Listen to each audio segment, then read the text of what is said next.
spending time and being able to hear our presentation about the second quarter results.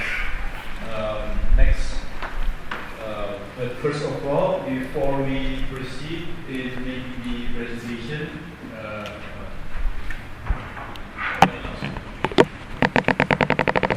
first of all, before we proceed in making the presentation, I would like to again reintroduce the management team. I think you know very well Pak Niko, Pak Helmi, and myself as the CEO of Garuda. On the left of Pak Niko is Pak Iwan Juniarto. Pak Iwan is the CEO of Garuda Maintenance Facility.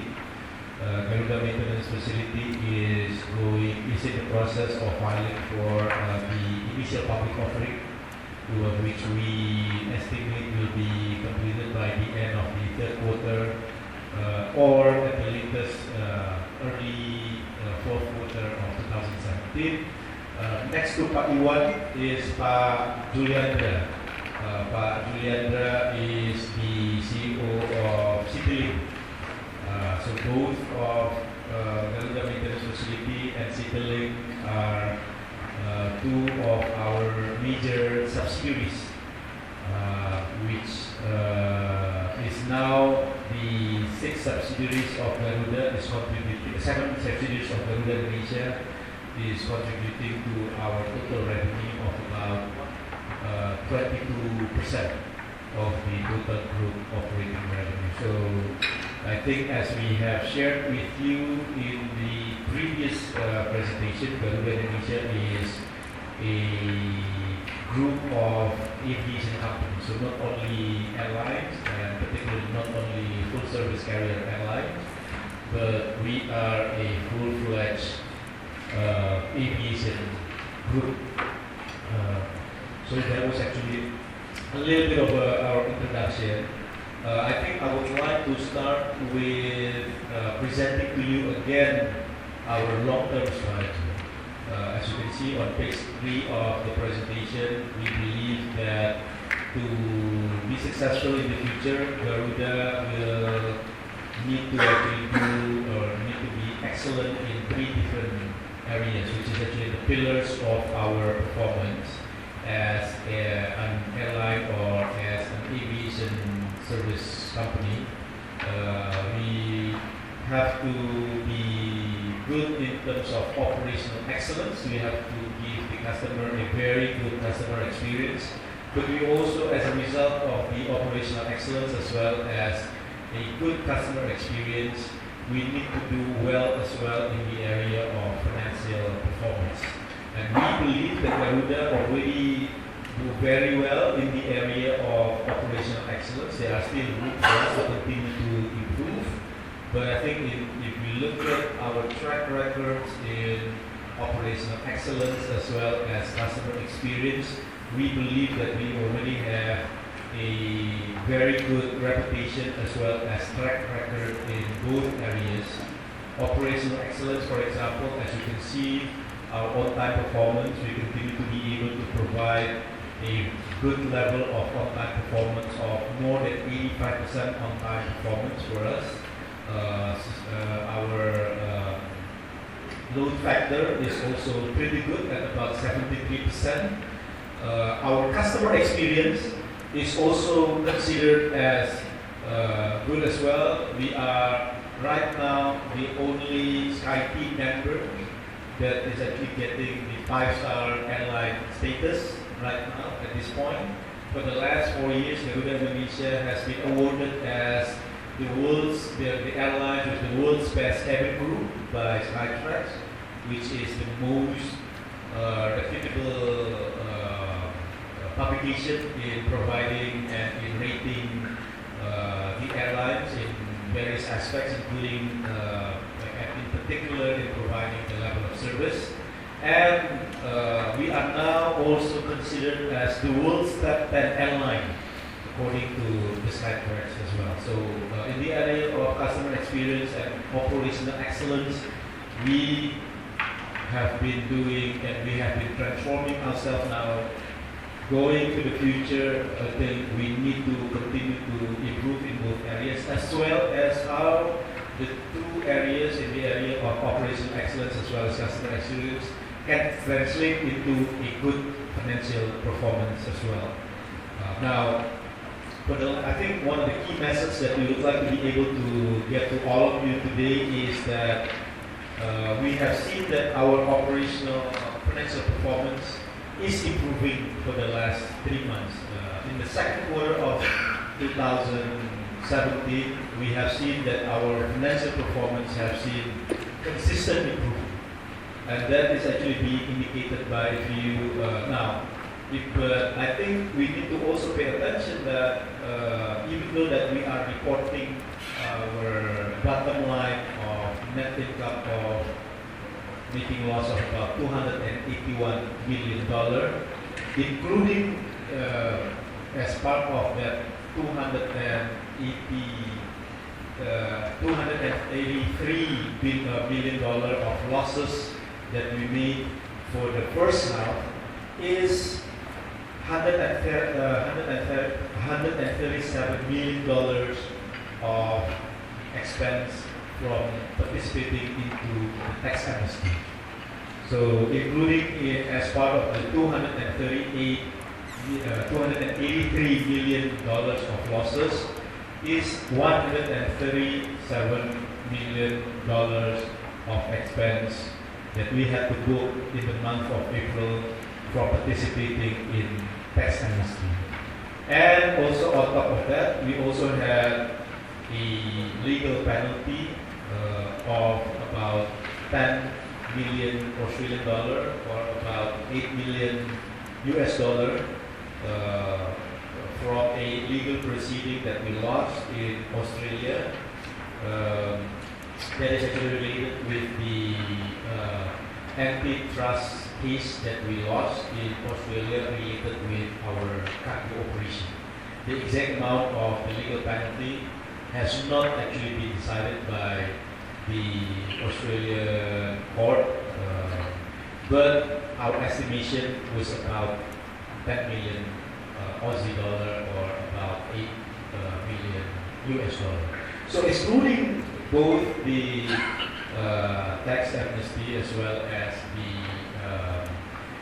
legal case that we lost that results in a legal penalty, our operations loss actually declined from about $99 million in the first quarter to about $38 million. So in the first quarter, we made an operational loss of about $99 million. In the second quarter, it was actually only about $38 million. So I think we are not happy, obviously, of this result. There are still a lot of work that needs to be done, but we are actually quite optimistic that we are going to be able to make a positive operating profit in the third quarter of 2017. You have seen also that our operating results in terms of the losses is declining in the second quarter. CityLink, for example, even in the month of June, already start to book some profits in the month of June. So all of these indications making us quite optimistic that for the second half of 2017, we are actually going to make a positive results in terms of our bottom line, approximately at the level of about $12 million monthly basis. So that was the highlight of our operating result as well as our financial results for for the first half of 2017. Now on the next page, we have mentioned to you that we are going to implement 5 quick win priorities as a way for us to continue to improve our results. And those 5 are fleet cost optimization, including renegotiation with our lessor aircraft manufacturers as well as engine manufacturers or engine maintenance companies. Improving, trying to continue to improve the service level, including on-time performance and other things that is considered as service level. Routes optimization, leveraging on digital penetration to become an IT-based airlines. And then the fifth area of quick win that we see is how are we going to be able to enhance our revenue management system to be able to continue to improve our revenue going forward. Now, I think again, as we have mentioned to you, we believe that we are making good progress in these areas. For example, in fleet cost optimization, we have completed one negotiation with one lessor out of the 27 lessors that we have. There is still a lot of lessors, some aircraft manufacturers that we need to continue to actually renegotiate going for the future. This process will probably take another 6 to 9 months for us to actually complete, with the focus on how we're going to be able to continue to reduce the cost of fleets for us going forward. We have also completed the reconfiguration to allow us to increase the number of seats on our 777 airplanes or aircraft that we have. Right now, we have already completed about until the end of this year, 4 of these 777 would already be completed in terms of reconfiguration. But I think the focus of us of striving to be able to reduce the cost per available seat kilometers by reconfiguring it so 8 out of the 10 777 that we own in the future is only going to be dual classes 777. And that is going to allow us to reduce the cost per available seat kilometers. We have mentioned to you about renegotiation. Right now, one has already been completed, and from that one particular lessor that we have completed, we have managed to be able to reduce the cost of leasing by about 22%. But still, there are still many lessors that we need to actually continue to renegotiate. Service level improvement. We have been able to maintain our on-time performance level at the level of about 88% for the last 2 months. In the month of April, it declined quite significantly to somewhere at about 80%, but now it's already back up to about 88%. And then also increased, many of the passengers complain that even though that we are actually full service carrier, not all of our passengers are able to use the Aerobridge Garuda when they are actually entering or checking into our airplanes. But we are working hard with Angkasa Pura II to be able to allow a higher percentage of our passengers going to be able to use Aerobridge. We are considered as the top 10 airlines, the best cabin crew, as we have already mentioned, and we will continue to strive to maintain that position. Route optimization, of course, the focus is how we're going to be able to increase the load factor as well as improve the utilization of aircraft. Within the second quarter only, we are able to increase the aircraft utilization by about 13 minutes, from 9 hours 13 minutes to somewhere at about 9 hours 32 minutes. The passengers growth is growing at about 3.9% on a year-on-year basis, and even our international passengers on the second quarter is increasing by about 15%. If you look at the first half number, the increase in our international operation is even higher. The growth in terms of the passenger was even at about 20% on a year-on-year basis for the first half. We have also been able to boost the number of Garuda Miles members to about 1.5 million.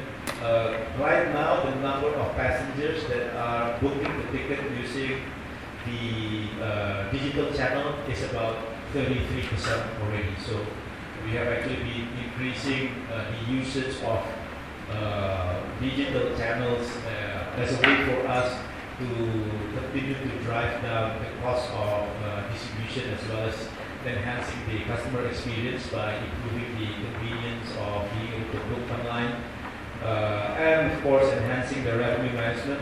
If you look at the yield of the passengers right now, the first quarter, it was only about 6.3 cents per average seat kilometer, available seat kilometer. In the second quarter of 2007, it was up to about 6.7%. Average fare also shows some improvement from about $86 in the first quarter to about $88 in the second quarter. It is only an incremental increase, or it may seem to be an incremental increase of about $2, $2.50, or somewhere of about 30,000 rupiah. But imagine we are actually flying about 7 million passengers for the first half of 2017. So imagine the impact on the revenue by improving only by about $2.50 on our revenue. Cargo revenue also continued to improve. It is actually growing at about 12%. Ancillary revenue, we are not happy obviously with where we are in terms of ancillary revenue, but it has actually been growing at 20+% on a year-on-year basis. So I think all of these have indicated that we are making steady progress. Still a lot of homework for us to be done, but at least in terms of the effort that we are actually pulling. Of course, there is a little bit of seasonality as well that is actually helping us in the second quarter, comparing that to the first quarter. But I think still there are certain progress that we can continue, and I think we will try to make sure that for the second half we will continue to improve by focusing on 5 major areas. Of course, increasing revenue and reducing the costs. We plan to be able to have a cost saving target of about $100 million for the full year of 2017 by trying to be able to renegotiate with our suppliers, with our partners, and be able to, for example, renegotiate with the lessors as well as the engine manufacturing, restructuring the kind of contracts that we have, renegotiate the rate that we need to actually pay to our suppliers, or in the case of the airport operators, with the airport operators. So all of these things we need to actually do internal as well as external improvement to be able to achieve the cost saving of about $100 million by the end of this year. And then also increasing the revenue to achieve the total revenue within Garuda only of about $3.2 billion for combined Garuda and CityLink of somewhere at the level of about $3.7 to $4 billion of sales that we are going to make by the end of the year. And then continue to be able to maintain our OTP, maintain the level of safety, obviously, and operational excellence by managing the number of incidents. Incidents is not just serious incident, but also not so serious incident, and also continue to be able to deliver the right level or a good level of service to our customer by providing a good level of service, particularly on cabin. Next, so those are the high-level things that we are actually going to be doing, as well as the strategy that we are actually going to do for the end of the year. Now, we mentioned to you that we are making a bottom line of about minus $283 million for the first half of 2017. Second half was $184.7 million, but that includes the others here is about $8 million in legal fees that we booked in the month of June, as well as tax amnesty cost of about $137 for $138 million that we booked also in the month of April. So if we exclude the amount of approximately about 145 million or $146 million of non-recurring item, the net income in the month of in the second quarter of 2017 was approximately about $38 million. We are still making loss of about $38 million, but at least minus $38 million is already a significant decline from the $99 million that we had in the first quarter. Of course, as we have said, there is some seasonality that contributes to the improvement that we saw in the second quarter of 2017. But we hope that the improvement that we have seen in the second quarter of 2017 will translate into a much better performance in the month going forward for the next 6 months. And as we have actually mentioned just now, we are actually quite optimistic that for the next 6 months we are going to have a positive operating or net income until the fourth quarter of 2017. Now, as we have shown also with you in the last analyst meeting, one of the main reasons that we are actually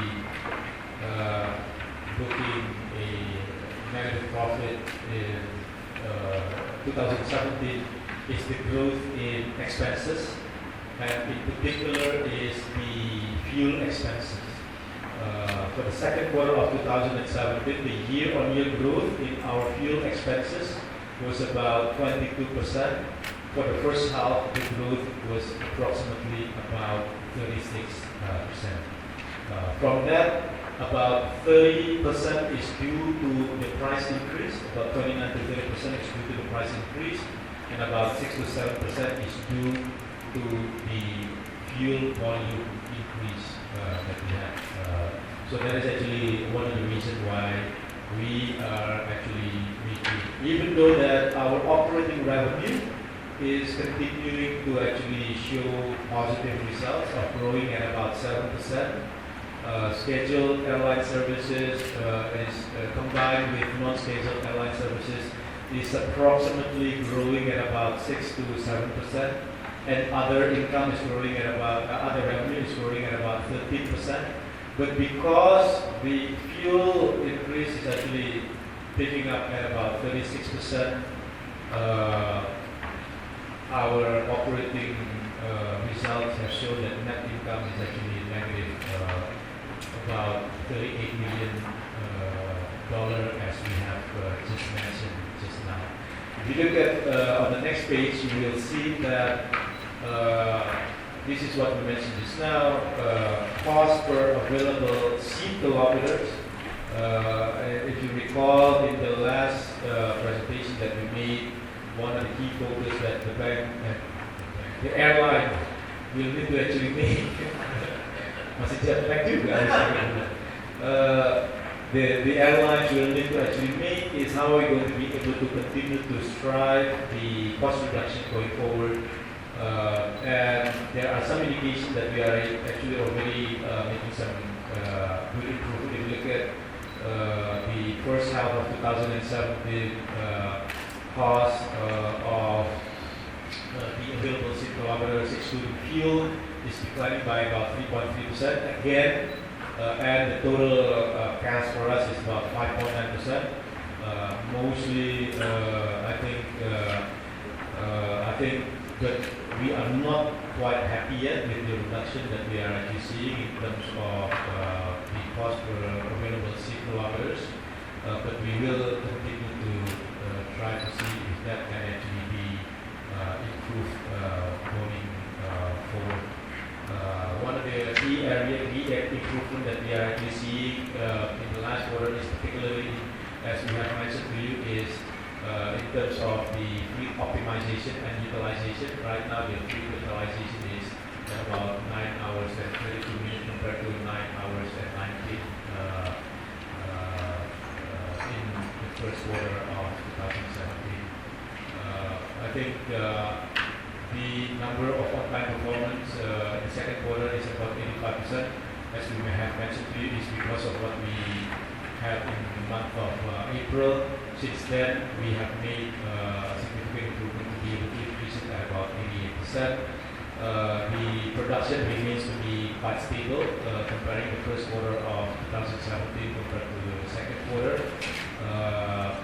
And then the seat load factor has continued to improve to about 74%. Again, mainly being driven by the improvement that we see in the load factor coming from our low-cost carrier Citylink, as you can see in the later pages. So that's a little bit in terms of our overall performance. I think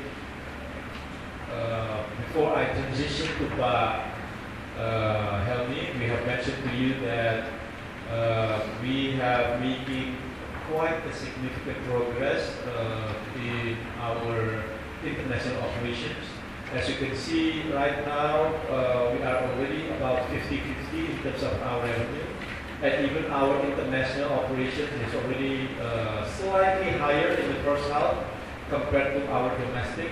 Again, this is actually really driven by the pricing that we have seen and the significant capacity increase that we have seen in the domestic markets right now that have led to a drop in terms of the average fare as well as the yield of our domestic operations, but which may actually improve, but we have actually seen that the trend has actually reverted. If we see the first quarter of 2017 passengers yield as well as average fare, we believe that that has actually improved. Probably also being driven by the seasonality because of the high long weekend period in the month of April and May, as well as the Lebaran season by the end of June. But still, we are seeing that there is quite of a significant increase in the average fare of the second quarter of 2017, and hopefully this trend maybe it is not going to be as starting as what we are actually seeing in the second quarter of 2017 comparing to the first quarter. But we hope that this trend will somewhat improve in the third quarter and well into the fourth quarter of 2017. Our improvement that we are actually seeing is also being seen by the number of growth of our passengers being carried, particularly our international operation, as we have mentioned to you just now. Total number of passengers is now at about 20%, and we can share with you that actually right now our international operations in terms of the load is already slightly better than the domestic load factor at about 70% compared to about close to about 75% for our international operation. And also we are continuing to see that there is growth in our international operation coming from cargo as well, because right now it is almost contributing to about 10% of the revenue of the total international operation coming from our cargo operation. So the growth of cargo internationally is quite significant growth that we are actually seeing, seen by the number of cargo being uplifted, growing about 27 or even for the first half about 34% compared to about only just below 5% for our domestic cargo. So with that, I will transition you to Helmi, our finance director or CEO. Thank you. On the page 10, you can see our international operation growth Passenger growth, we booked is about 24.1%, is higher than our peers. And at the same time, FBA growth, we also booked about 24.8%. For the airspace growth, we booked about 13.5%, and then one of the best that the growth is in cargo, is about 39.5%. So I think this is for the international operation, and then as explained also before, the passenger revenue for international for the first time, I think now is more than the domestic passenger. I think this is so that the strategy of international is very good, and then I think we will continue with some improvement on the connectivity. Next slides. We can see for the first half, the CityLink operation showed some like a very good number. Passenger carried by CityLink increased by 7.8% from 5.2 to 5.6. And then also the revenue passenger also increased by 16.5%. And then at the same time, even the average fare is increased by 8.1%. So this is one of the, we can say that the CityLink is on the right track as operational terms improve. And also the one of the factor in, for the LCC, where everybody watching for the OTP. OTP is very good also. It's now, and the SLF is about 71%. So I think comparing to the other LCC, Indonesia CityLink is the best performance. This is one that I have to share with all of you here. As explained at the beginning of the presentation, there is two extraordinary items in the first half of 2017. Number one is about the participation in the tax amnesty program. And number two is about the case, the penalty of legal case in Australia related to cargo for searches.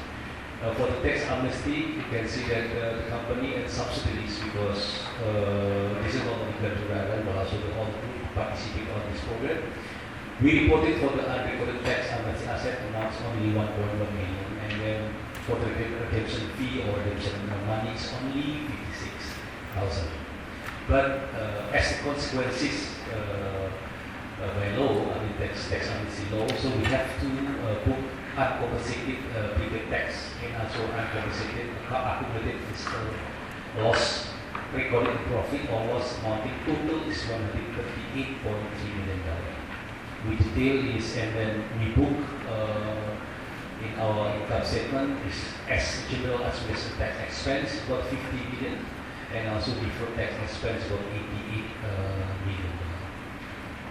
And then as also the already mentioned about the cost of the legal is about $7.5 million booked in second quarter.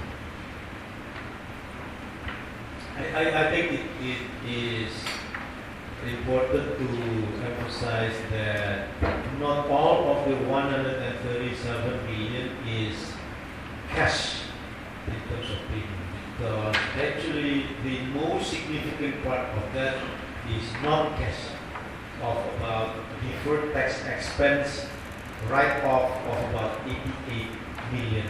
Because as you know, in the law of tax amnesty, it was mentioned that if we are actually participating in tax amnesty, we need to write off all of the deferred tax expense or assets that we have that have led to deferred tax expense of about $88 million.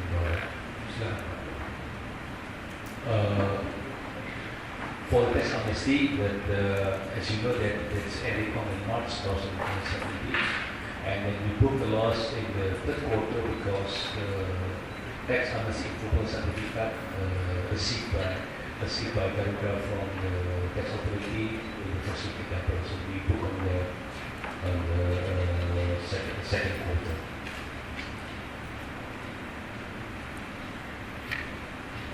This is, I think, the expenses in last year, crude price, I think is already mentioned here. So we can see that the percentage of the fuel price is now is about 27% from total expense, and rental is about 24.6%. So these two things that it's one of the expense that we want to negotiate. Yeah. Fuel, I think we will negotiate with the supplier. At the same time, on the rental, we want to keep negotiate with the lessor to reduce cost. And then for in this expense, so on the part, I think it's very important that I mentioned, it's what here, I think, and then so the biggest, I think, the biggest cost is for fuel and then also rental. And then the next slide, I think this part Nico will present. Thank you, Pak. This is to help to improve revenue, as well as to manage the cost. Here with some effort from us. The first is to optimize the interline through check-in with SkyTeam member. It means that we can through check-in from Jakarta to all cities in US and in Europe. This is our new application. We hope that we can improve our seat-load factor.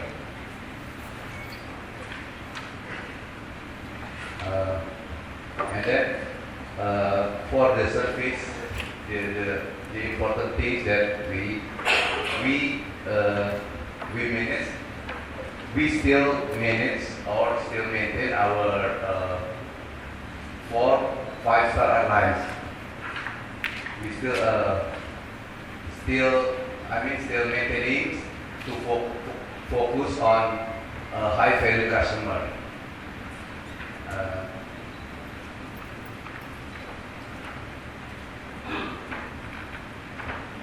And next slide.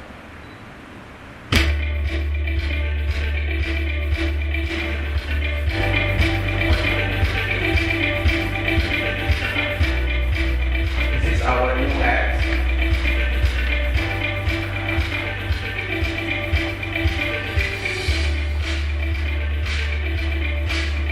This is new app for our Garuda miles for registration and also for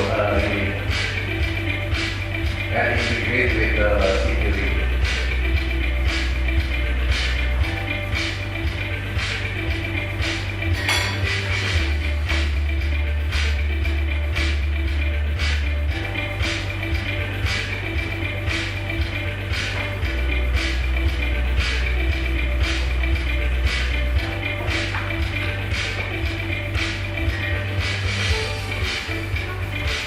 So now our members can through our smartphone. Also to pay the excess baggage before we are going to the airport.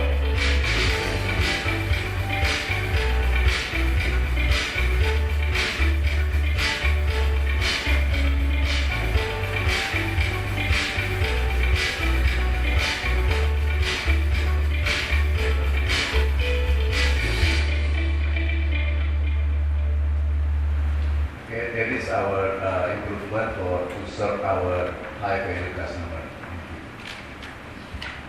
Thank you, Pak Ibu. For the fleet plan, so Garuda focus on natural replacement. CityLink expands to compete with the LCC platform. Along the first quarter 2017, Garuda Indonesia Group has 6 new additional aircraft. Consists of 1 aircraft ATR 700, 1 aircraft of Airbus 320, and 4 aircraft of the Airbus 320-200 neo for CityLink, and 2 delivery aircraft NG. With the 4 net additional aircraft, Garuda Indonesia Group has 200 aircraft, 140 aircraft for Garuda Indonesia, and another 57 aircraft for CityLink. with target of average age of fleet is about 5.1 years by the end of 2017. The total number of fleet, 170 fleet are operating lease and 22 fleets are owned.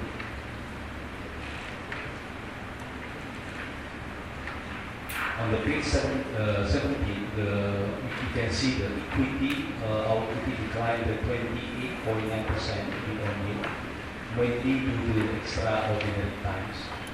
Current asset increased current asset is decreased by 9.6%, and total asset now is increased by 0.9% to $3.7 billion. Liability, current liability shown that we increased about 21%, and non-current liabilities is reduced by 0.1%. So total liabilities increased by 12%, close to $3.54 billion. The equity, there is a decline significantly. It's about from 913. For the last year, end of December, 1 billion, down to 17.7 billion dollar. Again, because mainly due to extraordinary time. So that's why if you exclude the extraordinary items, so the total assets for 3.9 billion dollar, total liabilities about 3 billion dollar, and also total equity is about 863.5 million.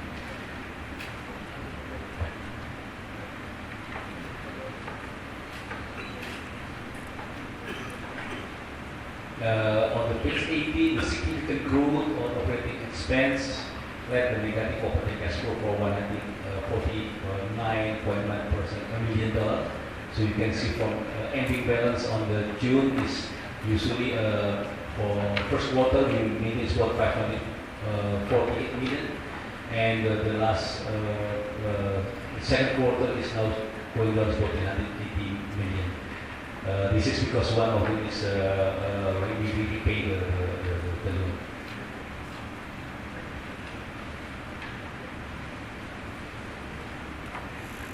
For the balance sheet remains strong. Although the net gearing ratio increased by 2.1, you can see from here the short-term debt now on the second quarter is about $927 million, including working capital, and also long-term debt, including sukuk and also rupiah bonds, equivalent about $741.9 million, decreased by 4.1 million, and then leasing, you can see from here, is almost increased by compared to the last year, is about 13.1%. So we can see that for the long-term debt now we have about 40.1%, and then short-term debt is about 40.1%. The rest is about leasing. And the net gearing now is about 2.1% because the equity decreased, and at the same time also the ending balance is down to $380.5 million.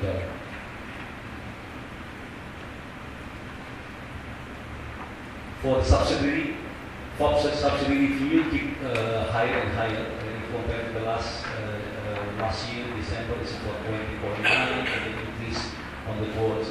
The first quarter is about 21%, and now it's about 22%.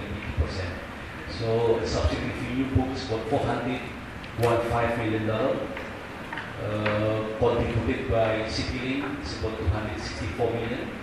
I think this is the biggest contributor for the revenue side. Garuda is about 1.5 million, and GMF is $200 million in the until of the result.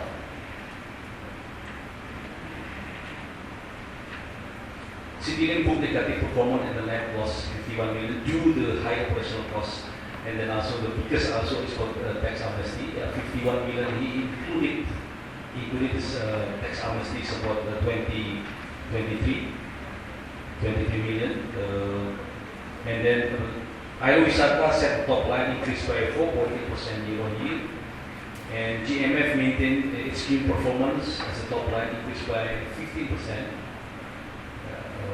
to $200 million, and the net income is $20.8 million. And as usual, the JMF will do the IPO in the next quarter. And the last presentation today is about maintaining the prestigious awards that from the most domestic international institution, including the workplace cabinet staff for 4th consecutive year. I think this is one of the success of the Garuda to maintain and achieve the 12th prestigious award from both domestic and international. Thank you. Thank you, Helmi. I think that concludes. I think again that concludes our presentation. We are now open for Q&A.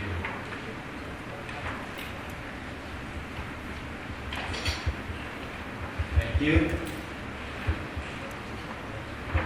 No more question? Oh, satu. I think we should take the one coming from Aqua first.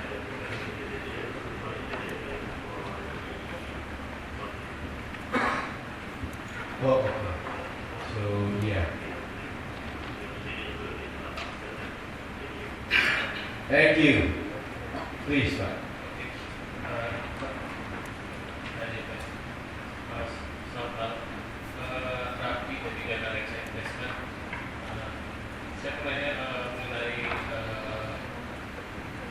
Obligasi yang akan jatuh tempo dalam tahun 2014. Ada rencana dari Garuda structure-nya bikin idealis ini seperti apa kira-kira.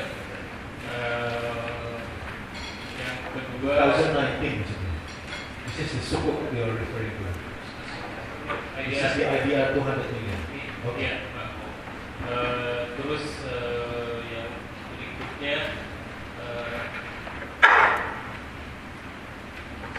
hisap dari kalau saya dengar satu level itu udah gitu turunin rental. What kind of expectation about the renegotiation sama lessors, dan kalau boleh nambah satu lagi, bagaimana ekspektasi untuk passenger yield going forward, dan kita hubungannya dengan kompetisi yang lain. Terima kasih. Terima kasih. Thank you. I think you have 3 questions. Let me just repeat for people actually on the call, and because I think the number one question is what is the plan of Garuda with the current loan outstanding, particularly the one that is actually maturing in July of 2018. For us, we are in the process of evaluating of being able to refinance and or optimize the cost of our financing, because if you recall, we have actually 2 bonds outstanding. One is actually the IPR, and the other one is actually the US dollar sukuk of about 500 million, which is actually maturing by 2020, so about 3 years in terms of the time remaining for us. And we are contemplating of being able to combine a solution for them to be able to refinance. I think it is still very early days at this point, but if you look at the yield that we have on our outstanding bonds, particularly the US dollar one, there is quite of a significant gap in terms of the yield that we are actually seeing in the market right now compared to the actual cost of the interest itself. So we are actually contemplating to solve the 2 problems with 1 transaction. So a little bit cryptic, but I think you know what I'm getting at. I think the second question about what can we expect from the ongoing restructuring or renegotiation that we have with our lessor, airline, aircraft manufacturers, as well as the engine producers. I think it varies in terms of what we can actually expect from that particular one transaction that we have completed. What we have done is we have been able to reduce the lease expenses for us by about over the life of the remaining life of the lease term of about 22%. But we still don't know whether the remainder of the lessor will be as significant in terms of the impact for us. So I think remains to be seen. We are just starting to actually do this at this point. For some aircraft manufacturers, what we are actually intending to do is to postpone the deliveries somewhere in about 2 to 3 years from now. So hopefully if we are going to be able to do so, and we are actually going to extend the existing lease that we have on our existing aircrafts. And if that is the case, hopefully that will generate the same results as we are actually seeing from the one transaction that have actually been completed. But again, this is actually very early days. We have 27 lessors. Of course, although there are 27 lessors, not all of them are actually equally sized. I think the concentration, about 6 to 7 lessors make up of about 70% of the lease that we have, or even probably more than 70%.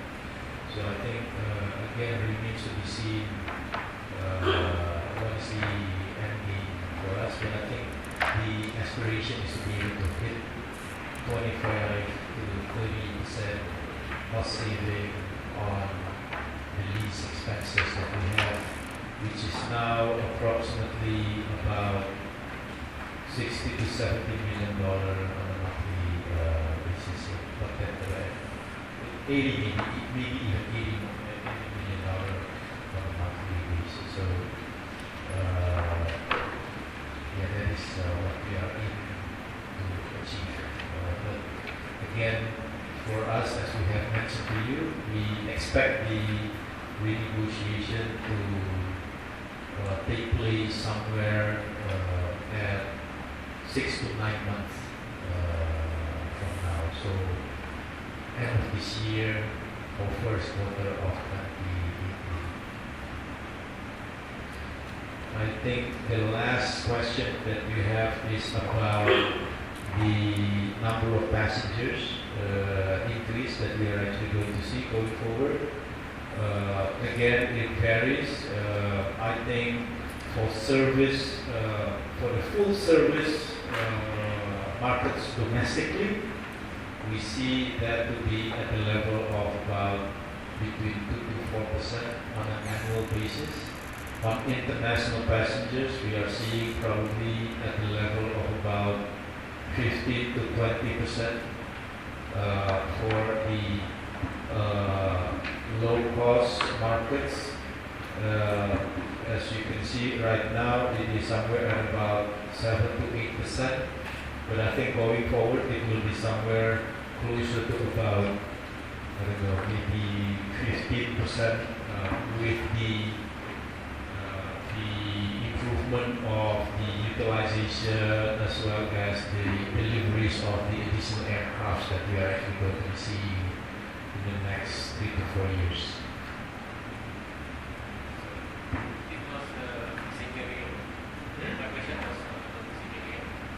Passenger passengers, or yield, or passengers yield. So passengers yield, Uh, yeah, I think we are now seeing that it is now stabilizing. Um, we are just hoping it will stay at the course of about at this level. I don't think that there will be a significant pickup in terms of the yield numbers.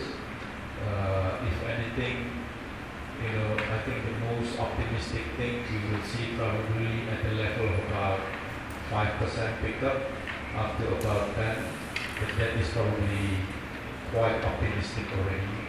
I think if we can retain it at this level of about 8.2 cents already, that will already be quite okay.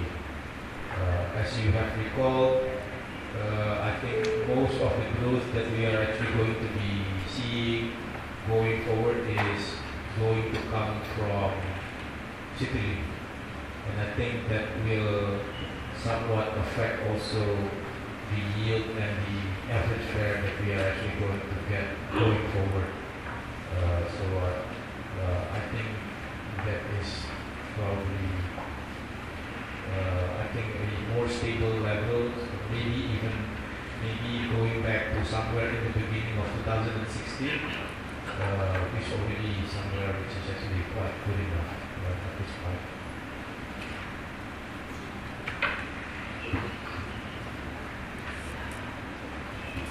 Okay, I think there is a question coming from the conference call.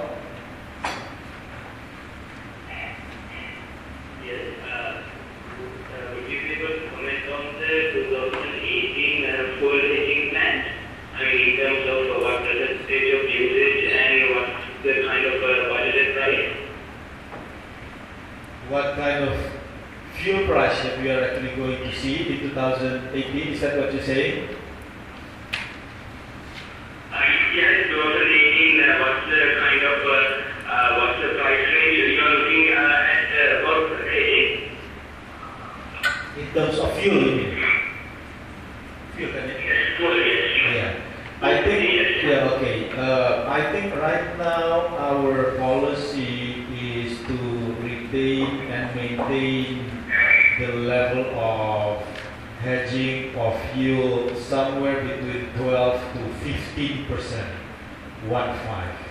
So I think looking at the current trend as well as the most recent development that we are seeing in terms of the fuel price, we do not actually have the intention to increase the hedge ratio going forward. Now, in terms of the price range of the fuel going forward, we think that we can see potentially to come down. Now, one reason for that is that right now there is still a discrepancy of the fuel price in Indonesia compared to the other markets outside of Indonesia.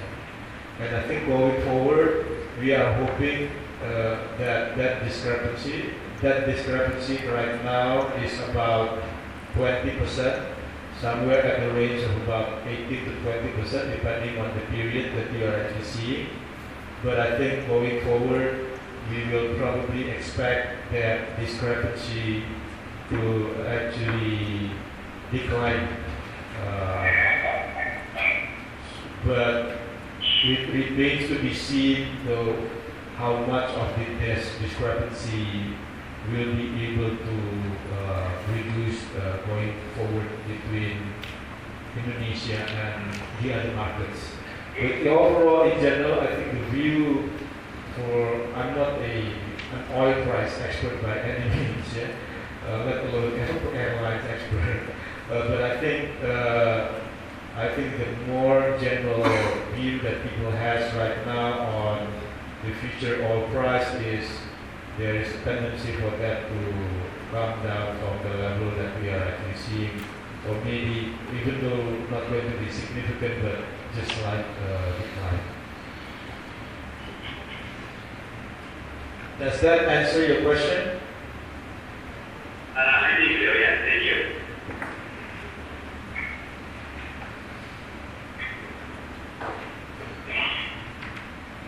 Is there any question? Is there any more question from the meeting room?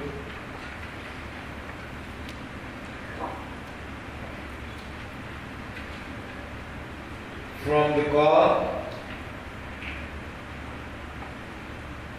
Going once? Hello? Oh, okay. Hello? Yes, please. I'm not sure for Garuda. I have one question. As I understand, the airfares, the domestic airfares are pretty much regulated and the price and the ceiling cap as well. Has there been any change in the cap and the floor of this pricing mechanism? You mean in terms of the regulatory, the regulation, is it the minimum or the floor price hasn't actually been increased? Is that the question? Yes, that's correct, yeah.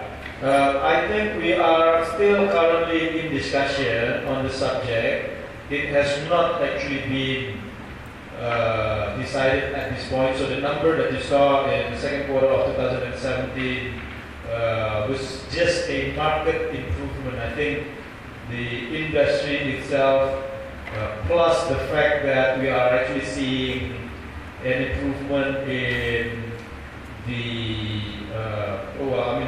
seasonality factor in the second quarter, plus the improvement in industry. I think both accounts lends to the improvement in the passenger yield that we saw in the second quarter. Okay, all right, okay, thank you. And then as well, another question, what is the status of this GMM listing IPO? Yes, and Iwan can answer and can add, but I think our intention is to be able to list GMF by the end of September. And currently we are still deciding between the size, somewhere at the level of 20 to 30%. Most likely will be at the level of about 20%. Yes, GMF now it is planned to do the initial public offering. This is a big action for the GMF corporate action this year. Going to the go public, and now our progress is to register on the Indonesian Stock Exchange, and on the end of this month we plan to register on the Finance Authority. The plan of the initial public offering GMF is on the end of the third quarter of this year. Okay, thank you. Okay, just to follow up on that question, how much of revenues are actually non-Garuda for GMF? How many percent of their total revenues? Contribution of the revenue from Garuda is 60%, and the other revenue is come from the non-Garuda. This is the plan of our business plan for the 5 years. The proportion of the revenue become opposite, 40% for the Garuda group and become the 60% for the non-Garuda group. Okay, and majority of these revenues are from the non-Garuda group. This is regarding which maintenance check mostly, CE or V-check?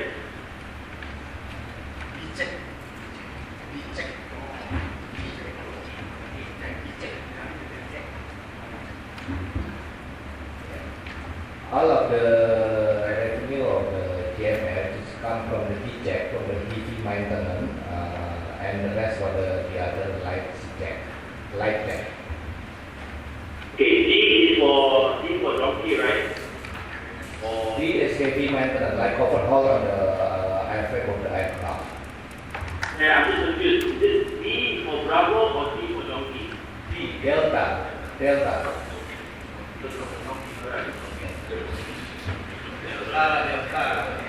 Delta, not zombie. That's all. Thank you. So if there's no more question from the room, I think we can conclude tonight's session. Again, thank you very much. Again, some of the key messages that we'd like to be able to emphasize. Operationally, even though that we are making a loss of about 184 million US dollar in the second quarter only, but a significant part of that is actually coming from 137 million tax amnesty and 8 million of legal penalty that we had. And we've seen that there is quite a significant improvement of our operations. Again, thank you very much, and